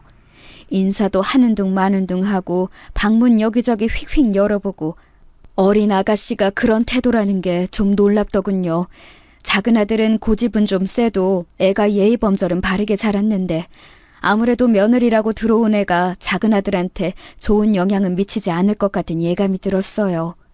그래도 뭔가 치명적으로 꼬투리를 잡을 만한 문제는 없었기 때문에 그리고 저희 집 역시도 그리 잘 살지 못하고 내놓을 것 없는 집안이었기 때문에 별다른 반대는 하지 않고 결혼을 시켰죠. 아유, 결혼을 하면서도 바라는 게 어찌나 많던지. 작은 아들이 20대 중후반이 되어서 결혼했기 때문에 그 당시 큰아들이 제법 바닷일을 하면서 자리를 잡은 상태였거든요. 밑으로 들어가서 일하던 선장님도 돈을 잘 버셔서 배도 조금 큰 걸로 사셨고, 큰아들은 그 밑에서 바로 사람들 두세 뿌리면서 일하는 위치였고요. 한번 나가서 고기를 많이 잡아오면 돈이 제법 크게 들어오고는 했죠. 사실 바닷일이 잘 풀리니까 돈이 제법 되더라고요. 작은 회사에 월급쟁이로 다니는 작은 아들은 안정적이기는 해도 돈에 있어서는 제 형을 못 따라갔어요. 다행히 그쯤에는 큰아들 덕분에 저 역시도 일을 다 놓고 집에서 쉴 수 있었고요. 그런데 작은 아들이 그런 집 사정을 다 알고 있었거든요. 그러니까 좀 애가 욕심을 부린다고 해야 하나? 아무래도 며느리 때문인 것 같기는 했어요. 엄마, 저 집 하나는 해주실 거죠? 뜬금없이 무슨 소리니? 우리가 무슨 돈이 있다고. 돈이 왜 없어? 형 잘 벌잖아요. 그렇게 잘 버는데 여태까지 저 결혼용으로 뭐 안 모아놓으셨다는 건 아니죠? 작은 아들은 며느리감을 데리고 와서 주말에 함께 식사를 하면서 그런 소리를 하더군요. 저는 조금 놀라서 아들을 봤어요. 옆에 함께 앉아있던 큰아들은 눈을 찌푸리고서 작은 아들을 봤지만 그래도 옆에 재수씨가 있으니 별다른 말은 하지 않았어요. 요즘 집 하나 없이 결혼하는 사람이 어디 있어요. 작은 거라도 하나 해주셔야죠.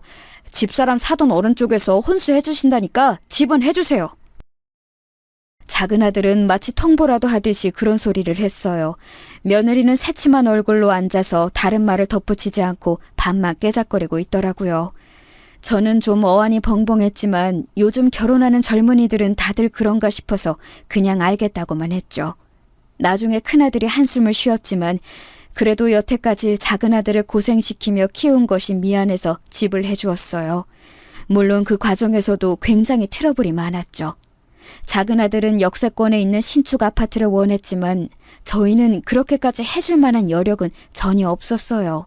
수도권에 있는 작디 작은 빌라 하나를 해주는 것도 허리가 휠 정도였죠. 큰아들은 더 일을 늘려야 했고 저도 부업에 손을 대야 했고요. 작은 아들과 며느리는 일단 집을 받고서는 고맙다며 인사는 했지만 그렇게 크게 기뻐하거나 하지 않았어요. 그것 자체가 너무 속이 상하기도 했죠. 내가 아무리 노력해도 저 아이들한테는 별게 아니구나 싶었어요. 솔직히 말하면 사는 내내 이런 식이었어요.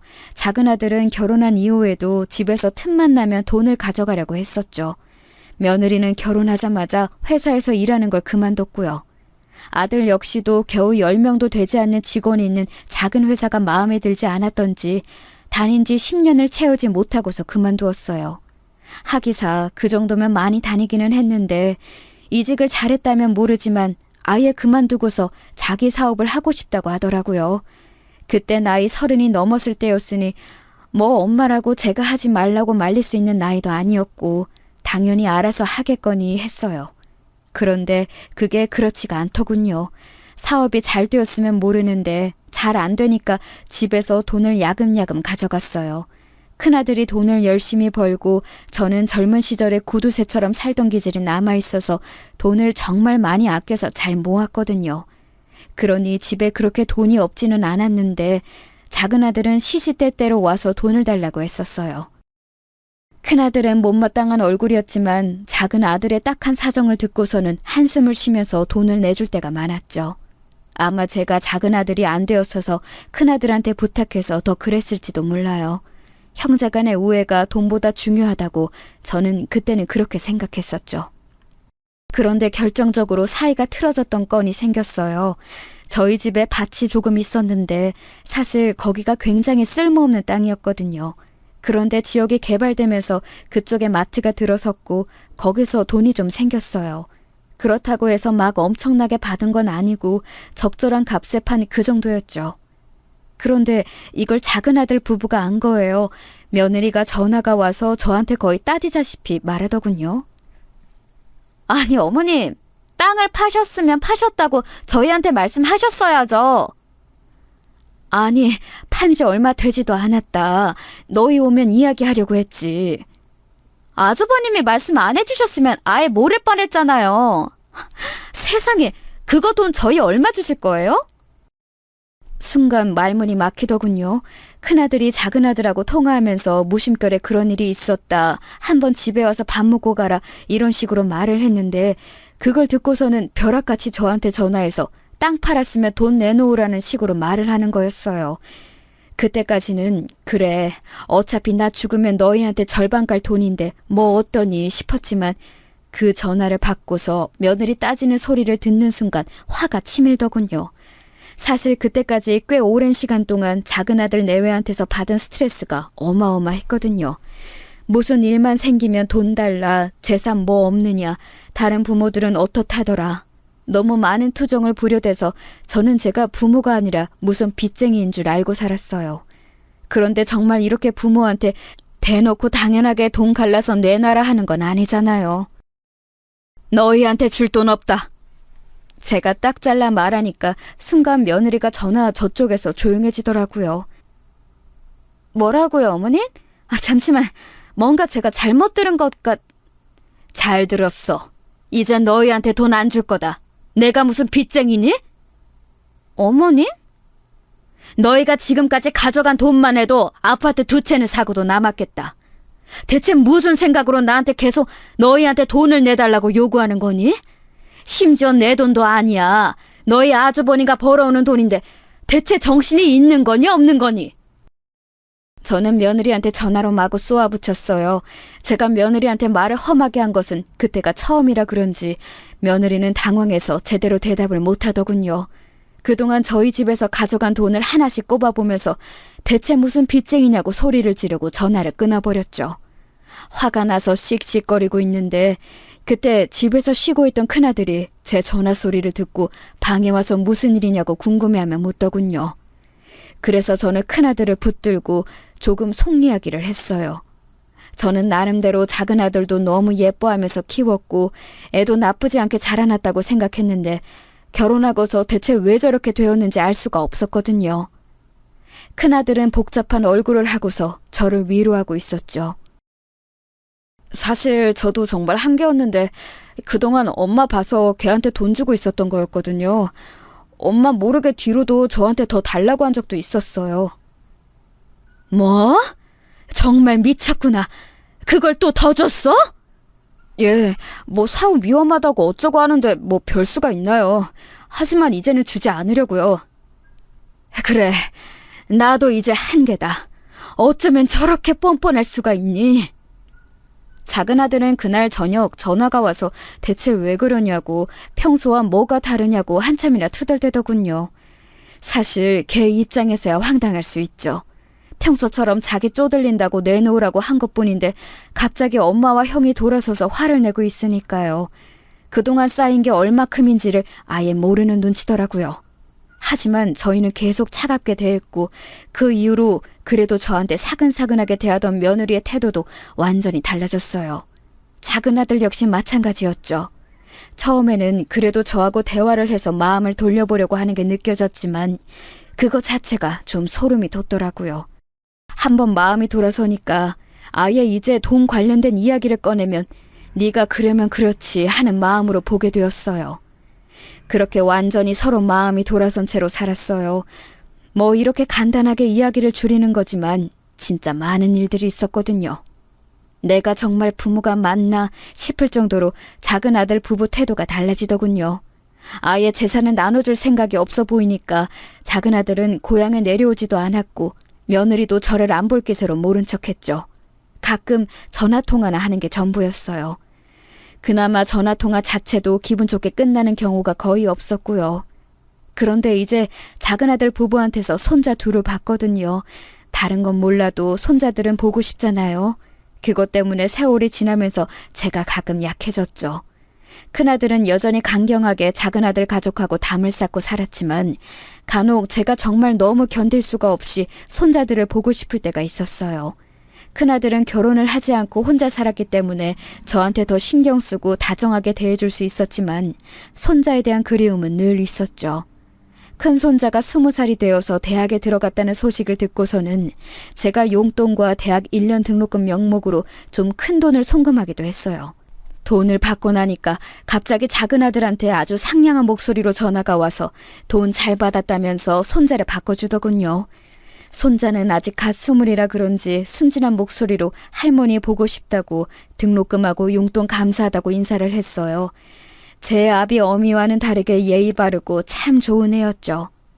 제 큰아버지를 닮았나 싶게 외모도 그렇고 성격도 그렇고 참 바른 애였어요. 그래서 그때부터 고민이 시작되었죠. 작은 아들 내외하고 좀 멀어져 있으면서 그래도 그 애들도 제 자식인데 싶은 마음이 들었고 무엇보다 손자 둘이 제일 마음에 걸렸어요. 얼핏 들으니 애들 등록금을 학자금 대출로 막아야 한다고 며느리가 투덜거리더라고요. 학자금 대출을 알아보니까 나중에 손자들이 취업해서 갚아야 하는 빚이라고 해서 속이 좀 상했어요. 사회 나가면서 이미 빚을 지고 나간다는 게 좀 어려운 일인가요? 정말 고민이 깊어지더라고요. 그런데 그렇게 제가 고민을 깊게 하던 무렵 큰일이 터졌어요. 큰아들은 그 당시 이미 작은 배를 하나 사서 꿈이었던 선주가 되어 일하고 있었는데요. 수완이 좋아서 돈을 상당히 잘 벌고 있었어요. 그간 번 돈을 제가 차곡차곡 모아놨기 때문에 겉으로는 검소하게 살았지만 저희 실제 재산은 상당히 많아진 상태였죠. 작은 아들 내외한테 주지도 않아서 세워나갈 돈도 없었고요. 큰아들은 제가 더 나이 먹고 나서 도시에 나가 좋은 집으로 가서 살아야 한다면서 더 바싹 벌어서 모아야 한다고 말하고는 했어요. 저는 그냥 고향에서 쭉 사는 게 낫다. 나이 먹어 나가봐야 뭐 하겠냐고 했지만 큰아들은 달랐어요. 몸 아프면 큰 병원에 가야 하는데 그러면 도시의 좋은 집에서 살면서 병원 근처로 가야 한다고요. 맞는 말이긴 했지만 저는 큰아들이 그렇게 무리해서 일을 하는 것이 불안하기도 했었죠. 날씨가 안 좋은 날은 일을 쉬어야 했어요. 그게 당연한 일이었는데 어느 날은 큰아들이 괜찮을 거라면서 굳이 나서더군요. 물론 새벽에는 하늘이 맑았는데 아들이 나가고 나서 시간이 흐르면서 점점 더 날이 어두워졌어요. 바람이 세게 불고 바다가 뒤집어지는 듯한 날씨의 하루였죠. 그 이후 며칠 동안 큰아들은 돌아오지 못했어요. 저는 울며 불며 작은아들 내외한테 전화를 했고 곧 작은아들과 며느리가 허겁지겁 고향으로 내려왔죠. 제 평생을 지탱해준 큰아들인데 제 아버지와 똑같이 바다에 나갔다가 돌아오지 못한다고 생각하니 정신이 나가버릴 것 같았어요. 왜 하필이면 어부를 선택해서 또 저 매정한 바다에 나가 돌아오지 못하나 원망스러웠죠. 작은아들은 저를 다독이면서 사방팔방 알아볼 수 있는 곳을 찾아봤지만 뭐 바다에서 실종되는 어부가 드문 것도 아니고 다들 난색을 표할 뿐이었어요. 왜 그렇게 숙련된 사람이 그 날씨에 나갔느냐 안타깝다 그 정도의 말밖에 듣지 못했었죠. 작은아들은 제 형이 그렇게 실종되었다는 사실에 충격을 받았는지 제 손을 잡고 하룻밤 눈물을 지으면서 함께 앉아있기도 했어요. 저는 정말 세상이 무너진 것처럼 울지도 못한 채로 방에 가만히 앉아있기만 했죠. 그리고 큰아들이 실종되었다는 사실을 애써 되새기고 있는 저한테 며칠 뒤 며느리가 들어와서 할 말이 있다고 했어요. 무슨 말이니? 버석하게 메마른 얼굴로 묻는데 며느리는 잠시 죄책감이 드는 듯한 표정을 짓더니 이내 원래의 그 새침한 얼굴로 돌아가더군요. 그때부터 이미 조금 안 좋은 예감이 들기 시작했어요. 다른 게 아니라 이제 이 집 비워야 하지 않을까 싶어서요. 이 집을? 왜? 이렇게 큰데 어머님 혼자 계실 필요가 없잖아요. 저희랑 같이 올라가서 저희 집에서 사시는 게 어때요? 싫다. 내가 왜 고향을 떠나니? 하지만 이 집 새놓을 수도 있는데 공과금이랑 세금이랑 어머님이 감당하시기엔 큰 돈이잖아요. 저희는 그거 못 내드려요. 며느리가 딱 잘라 말했어요. 저는 말문이 막히더군요.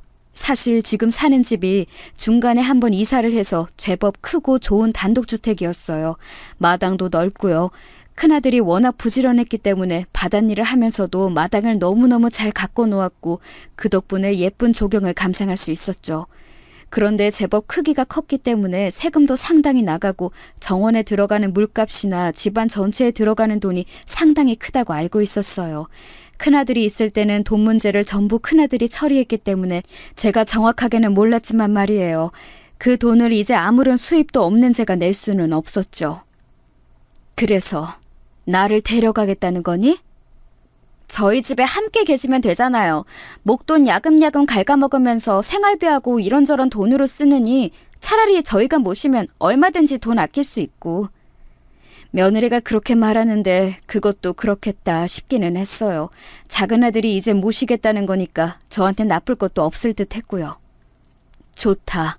하지만 당분간은 이 집은 그냥 놔둬주렴. 왜요? 며느리가 못마땅하다는 듯이 물었어요. 애초에 제가 나가면 당장 이 집을 새놓으려던 게 보여서 조금 초조해졌죠. 나이 먹고 세상 물정 모르는 저로서는 애들한테 기댈 수밖에 없는 상황이었거든요. 당연하지 않니? 너희 아주버니가 언제 돌아올지 아직은 모르는 일이잖아. 실종된 지 얼마나 되었다고. 아휴, 바다에 나가서 태풍 만난 날인데 그게... 며느리는 가당찮다는 얼굴로 한 소리를 하려다가 제 얼굴을 보고서는 입을 얼른 다물었어요.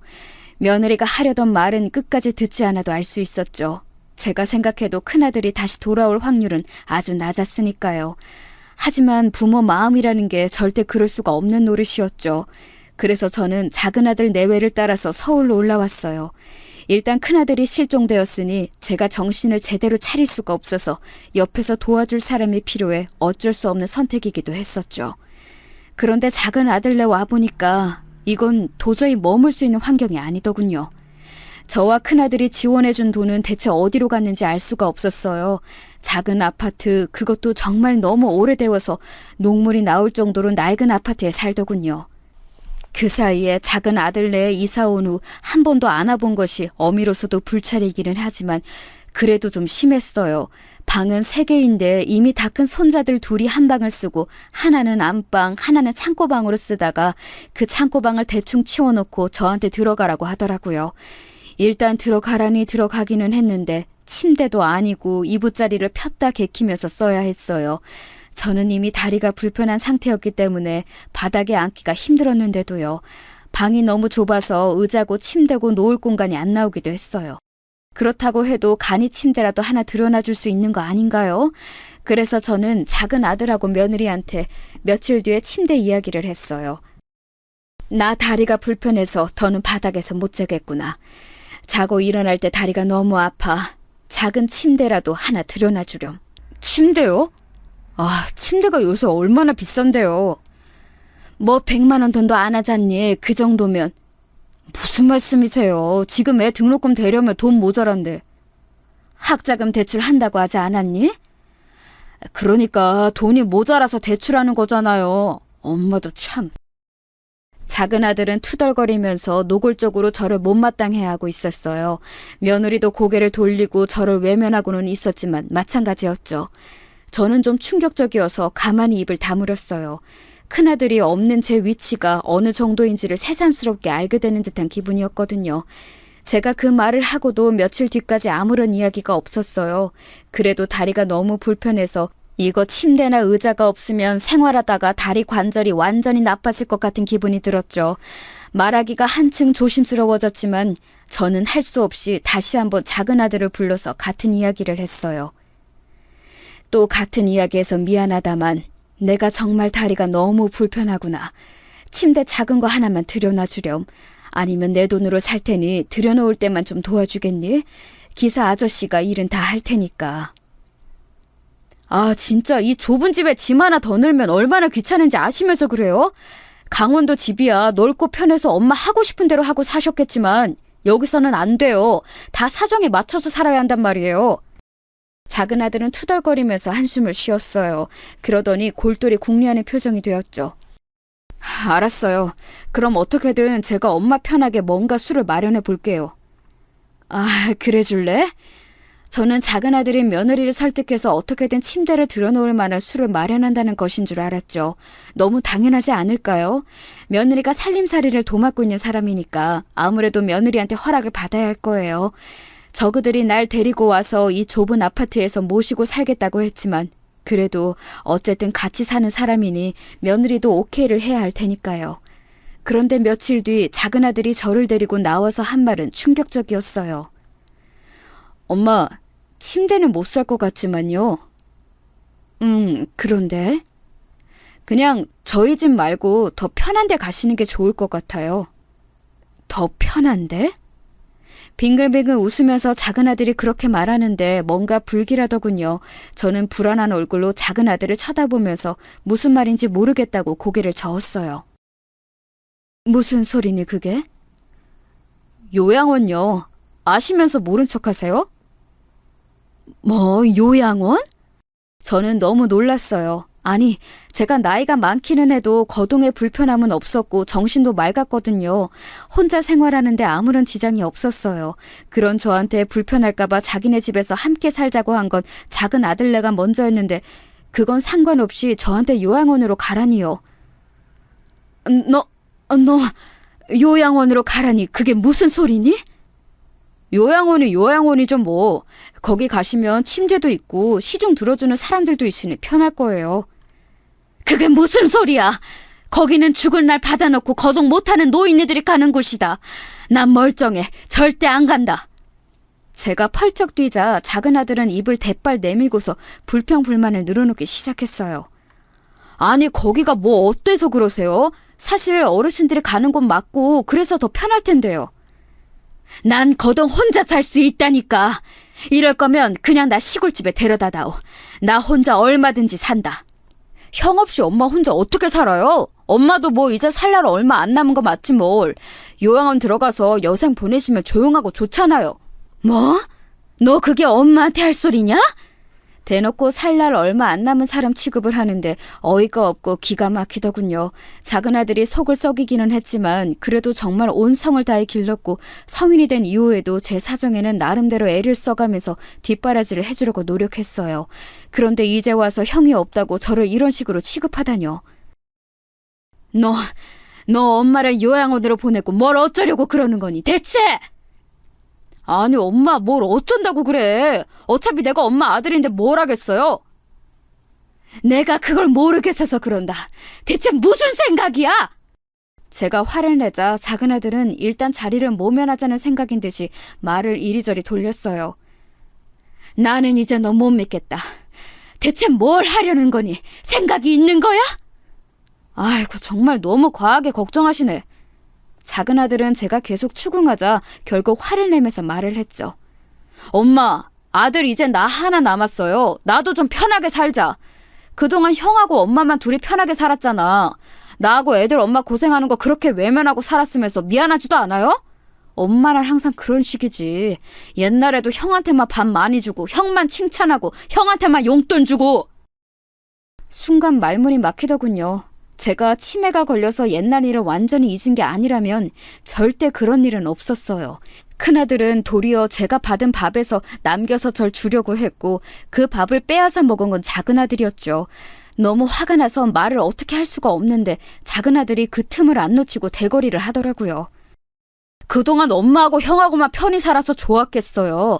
그런데 이젠 그렇게 안 돼요. 나 애들 등록금도 내야 하고 사업 자금도 융통 좀 해야 한다고. 강원도 집만 세주고 형 앞으로 되어 있는 예금만 조금 내줘도 우리 집 숨통 트일 수 있어요. 엄마는 그냥 요양원이라 들어가서 살아요. 엄마 통장하고 도장, 신분증 전부 내가 가지고 있으니까. 작은 아들의 눈은 이미 욕심으로 완전히 어두워져 있었죠. 가만히 보니 이미 저를 데리고 올 때부터 며느리와 이야기가 되어 있었던 모양이었어요. 그러니까 며느리하고 이리저리 말을 해본 다음 일단 자네 집으로 데리고 와서 있게 하다가 요양원으로 보내버릴 셈이었던 거였죠. 그 속셈도 모른 채 저는 쫄래쫄래 따라와 버린 거였고요. 너의 아버지와 형 보기 부끄럽지도 않니? 어떻게 이럴 수가 있어? 제가 힘이 빠져서 축 늘어져서 그렇게 말하자 작은 아들은 도리어 콧방귀를 뀌었어요. 그러게 미리 잘하셨으면 제가 안 이러죠. 어려운 아들 계속 무시하시다가 이제 좀 후회되세요? 내가 대체 언제... 아무튼 엄마 요양원 가시는 것을 알고 계세요. 애들 엄마하고도 다 이야기해놨어요.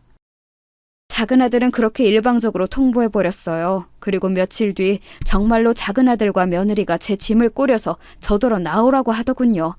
며느리 얼굴이 너무 밝아서 여태까지 본 적도 없는 표정을 하고 있었어요. 지금까지 저를 대하면서 그렇게 밝은 표정을 한 적이 없었거든요. 저는 애들한테 안 가겠다고 반대할 만한 의지조차도 사라진 상태였어요. 큰아들은 실종되고 저 혼자 남은 상태에서 둘째 아들은 대놓고 저한테 요양원으로 가라, 그리고 재산 내놔라 하고 말하는 상태였으니 말이에요. 그래도 저는 제 아들이 설마 이렇게까지 저를 막대하리라고는 상상도 하지 못했었어요. 얼른 나가세요, 어머님. 며느리가 저의 등을 밀면서 재촉하더군요. 기어코 요양원으로 쫓아내고 재산만 가져가겠다는 태도라서 저는 너무 서러웠어요. 너희들 정말 이러면 안 되는 거다. 나중에 벌 받아. 제가 기어코 토해놨던 말에도 며느리는 새침한 얼굴로 돌아볼 뿐이었죠. 그렇게 말씀하지 마세요, 어머님. 자식들 벌 받는다고 저주하시는 분이 어떻게 어머님이세요? 저희한테 그동안 그렇게 서운하게 하셨으면 이 정도는 생각하셨어야죠. 내가 뭘 그리 서운하게 했니, 너희들한테? 너희 집에 간 돈만 해도 억대가 넘어. 아파트 2채는 샀겠다. 아파트 2채라뇨. 한 채도 안 돼요. 돈은 잔뜩 버시면서 힘든 작은 아들한테 그 정도 주셔놓고 지금 유세하시는 건가요? 며느리가 표독스럽게 저를 노려보더군요. 너무 어처구니가 없었어요. 며느리와 작은 아들은 정말로 저한테 너무너무 서운하고 제가 못할 짓을 해왔다고 생각하는 모양이었어요. 아니, 그러면 사업 실패니 생활고니 하면서 계속해서 돈을 빼가려고 호시탐탐 노리는 작은 아들한테는 돈을 물쓰듯이 썼어야 했을까요? 심지어 그 돈은 제 것도 아니었어요. 저희 큰아들이 번 것이었죠. 저는 그 자리에 주저앉아서 이판사판으로 애들한테 삿대질까지 했어요. 나 못 간다. 날 요양원으로 보낼 거서 너희들이 너희 형하고 내 재산으로 무슨 짓을 할지 알고? 왜 이러세요? 앞집에서 듣겠어요. 남 부끄럽게 이런 짓 좀 하지 마세요. 어쩜 체면도 없이. 작은 아들과 며느리가 신경질을 내면서 양쪽에서 제 팔을 붙들고 이렇게 세우려 하더군요. 다리 아프고 허리 아픈 늙은 어미 생각은 아예 없는 것 같았어요. 저는 울었지만 작은 아들 내외가 전혀 저를 봐줄 생각이 없었죠. 애들한테 이끌려서 주차장에 내려가서 멍하니 서 있는데 차 문도 안 열어주고 기다리라고 하더군요. 짐 가져올 테니까 좀 기다리세요. 아예 다 빼야 하니까 좀 많아요. 제가 고향집에서 작은 아들네로 올 때 가져온 짐이 그래도 큰 가방으로 1,000여 개는 되었어요. 애들이 오랫동안 같이 살자고 꼬드기는 바람에 그렇게 주선주선 바리바리 싸들고 온 거였죠. 그걸 다 가져오겠다고 하는 애들을 보다가 저는 휴대폰을 열었어요. 그리고 익숙한 번호로 전화를 한 통 넣었죠. 곧 저를 데리러 올 사람한테요. 뭘 하느라 꾸물거리는지 한참이나 지나서야 작은 아들 내외가 아파트에서 내려왔죠. 엄마, 이제 차 타세요. 빨리 가야 하니까. 그렇게 급한 거니? 당연하죠. 엄마 모셔다 드리고 이제 저희 뭐 이것저것 볼 일도 있고요. 저희 놀면서 살지 않아요. 엄마 시중만 들어드릴 수가 없어요. 어머님, 요양원 가시면 옆에서 다 해주는 분들 계시니까 편할 거예요. 제가 고분고분해지자 그 사이에 기분이 좋아진 듯한 며느리가 사근사근하게 말을 하더군요. 개뿔, 말도 안 되는 소리, 속으로 욕을 퍼부었지만 저는 더 이상 이 애들한테 감정 소모조차 하기 싫어서 그냥 입을 다물었어요. 그리고 이제나 저제나 기다리는 사람이 언제 오나 고개를 빼고 주차장 입구 쪽을 바라보았죠. 작은 아들이 차에 타라고 하는데 저는 버티고 서서 아들과 며느리를 노려보았어요. 아니, 또 왜 그러시는데요? 답답하다는 듯 작은 아들이 그렇게 말하는데 저는 입을 꾹 다물었어요. 그때 주차장 입구 쪽으로 차 한 대가 들어왔죠.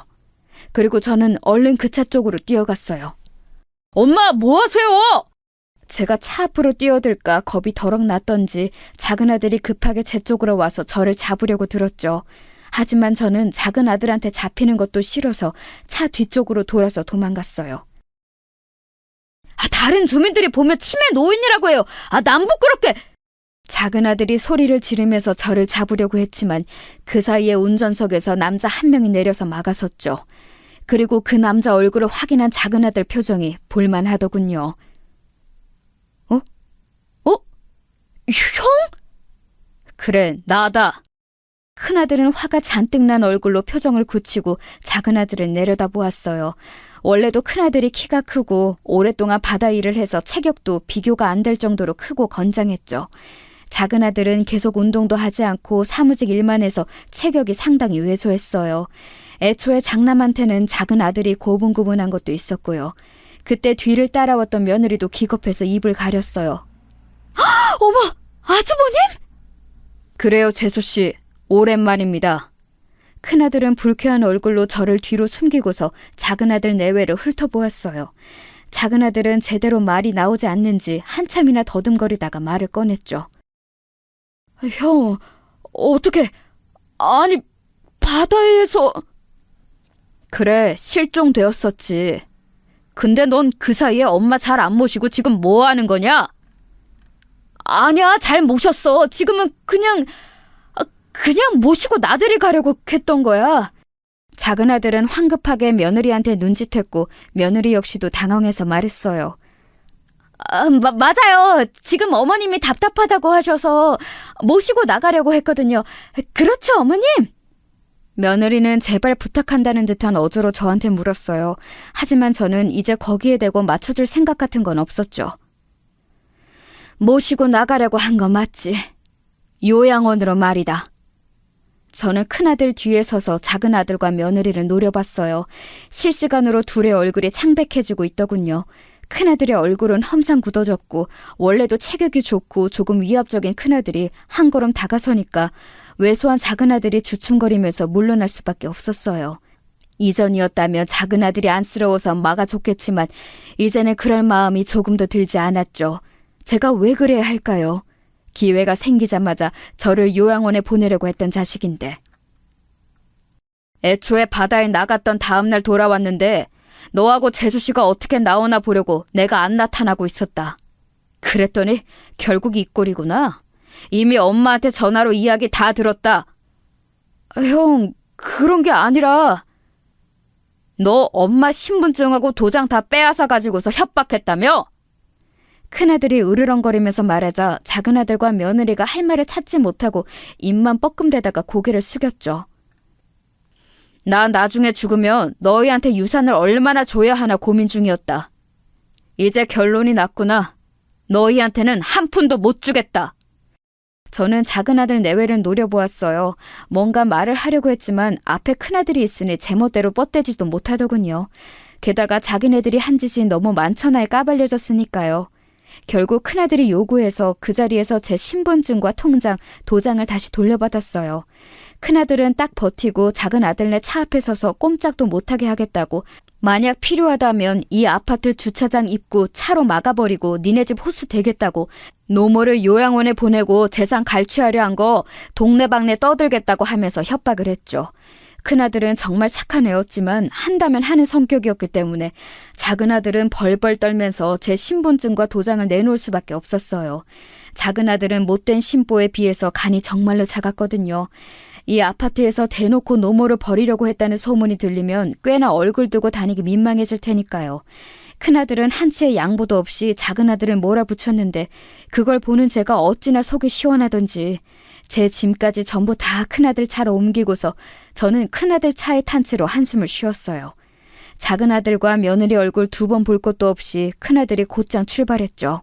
큰아들은 얼굴이 딱딱하게 굳은 채로 한참이나 말이 없었고 저 역시도 말을 할 기분이 아니었죠. 고생하셨어요, 엄마. 시간이 한참 지난 뒤에 큰아들이 그렇게 말하는데 눈물이 팍 터지더라고요. 예, 사실 큰아들이 바다에 나갔다가 위험한 상황을 만나기는 했었지만 그 다음날 잘 돌아왔어요. 저한테도 연락을 해주어서 사실 마음을 놓고 있었죠.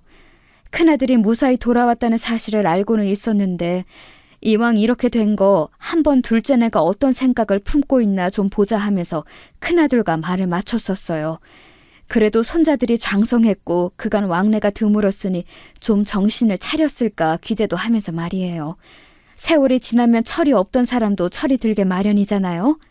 하지만 결과적으로는 전혀 변함이 없고 도리어 악화만 된 상태였던 거죠. 됐다. 원래도 없는 셈 쳤으니 이제 완전히 없어졌다고 생각하련다. 저는 눈물을 닦으면서 고개를 절레절레 흔들었어요. 작은 아들도 내 배 아파 낳은 자식이니 어찌 안 아깝겠냐면서도 그래도 저한테는 장남이 있었으니까요.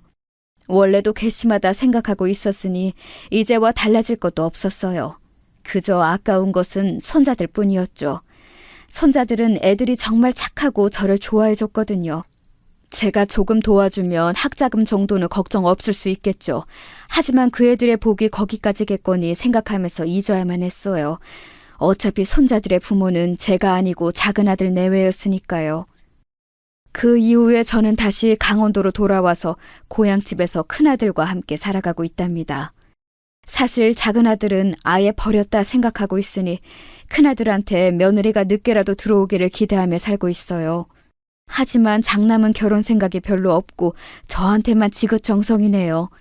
엄마 된 입장으로서는 정말 고마운 자식이면서도 큰아들의 인생이 좀 쓸쓸하지 않을까 참 걱정입니다. 하나 있는 동생이라는 놈도 그런 식으로 떨궈 내버렸으니 말이에요. 제가 작은 아들을 제 인생에서 내쫓은 것은 이런 사정이었습니다.